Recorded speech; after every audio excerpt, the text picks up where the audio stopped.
Hello again. I have a second batch of LPs that I picked up recently at an antique fair that was running in town this weekend. And there's a fella, a really good fella by the name of Jamie, who sells records at the antique show every year. And he always has some interesting stuff, so I'm more than happy to buy a few records from him each year. This one is called, and these are in alphabetical order by the name of the artist. This is Blodwyn Pig, getting to this, which I think was Blodwyn Pig's second LP. It featured the guitar playing of Mick Abrams, who was the original guitar player from Jethro Tull. If you make the exception for Tony Iommi, who played guitar in Jethro Tull in the Rock and Roll Circus, the Rolling Stones Rock and Roll Circus CD. I think they had only 2 albums. I do have the other album, the first album. It's very good. This is the first Cars LP, but what's special about this one is it's a Nautilus Super Disc, and I hadn't seen a Nautilus Super Disc LP of this one before. It's a great album. I've had this on CD for a long time, but nice to get a vinyl copy is The Doors with Jim Morrison, the American Prayer album that came out in the 1970s. It's just Jim Morrison's poetry set to music posthumously, of course. If you open inside, you have Jim with a dog in front of some graffiti on a wall somewhere. And you also have Jim sitting in a closet with a television. And there are lyric sheets inside, so it's nice to get the vinyl on this. This is Ernie Freeman, Driving Around. This album's from the late 1950s. It's kind of light jazz. Ernie Freeman was a Los Angeles studio mainstay in the 1960s.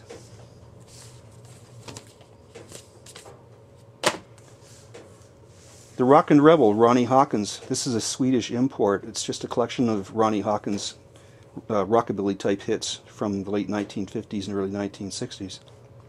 Ronnie Hawkins spent most of his career here in Canada. He's originally from Arkansas, I think. And he was the kind of the godfather of rock and roll in Toronto. I have seen him in concert, and he's still living in Ontario. My brother and my sister-in-law had dinner with him one day, and they say he is quite a character. Manfred Mann, The Mighty Quinn. This is the LP from around 1968.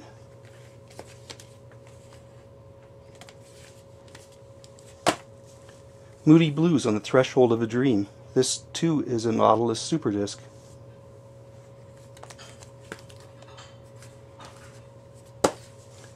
The Best of the Move. The Move were the predecessor of Electric Light Orchestra, featuring the leader, I would say, of the band was Roy Wood, and Jeff Lynne joined the band later on in their careers before they formed ELO. Bev Bevan, also the drummer, was a member of the Move. This is a double album, kind of a double greatest hits. Spectacular Percussion. This is a Percussion stereo, one of the special stereo albums. It's the music arranged and conducted by Roger King Mosian. It's very much like an Esquivel album. Great sounding album, lots of percussion effects. Supertramp, even in the quietest moments. This is part of the A&M audiophile series, which were like half-speed mastered back in the late 70s. Looks a lot like where I live here in British Columbia, with the snow in the mountains and things. The Velvet Underground. This is their third album, I believe. This is a 1980s reissue. And the last one to show you is the album Time of the Zombies. It's a double album. I had this album back in the 70s, but it went astray, so I was happy to find this again. The first 2 sides of this double album are like their greatest hits, all their great singles, many that weren't hits in North America, but they should have been. Side 3 and Side 4 is the Odyssey and Oracle album, so if you want a copy of Odyssey and Oracle, this is a good way to get it.